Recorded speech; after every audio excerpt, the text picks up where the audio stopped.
unexpected pleasure to be able to introduce two people who have done wonderful things for the city of Boston. Mel Miller, I believe, went to Boston Latin School. I did. True. Yeah. Graduate of the class of 52.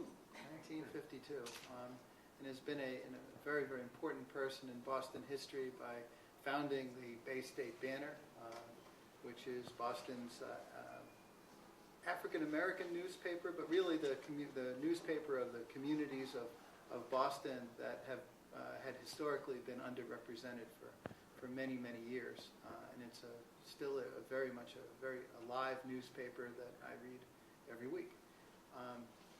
And Herb Gleason is one of the godfathers of community health centers when he was on the board of Health and Hospitals, the chairman of the board of Health and Hospitals.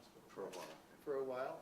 And was a person who insisted on the communities actually governing the community health centers. And it's something that makes Boston very, very different from the rest of the country, where in other cities, health centers are very much part of the establishment. They're part of hospitals. They're part of bigger institutions, where in Boston, the health centers have the freedom to, by and large, be able to engage in community development work, which is something that's very unusual for this country.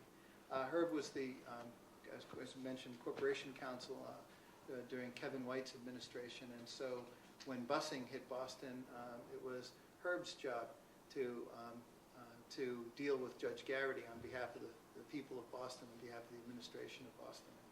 And I've heard some great stories over the years. Herb, well, I'm not going to tell you which birthday he just celebrated, but he's been around for a real long time, and we're very fortunate to have Herb still very, very active. Most recently, I sat on the Obama steering committee for New England with Herb, and Herb is just as enthusiastic now as he was 30, 40 years ago. So it's great to be able to continue to be an active voice in Boston.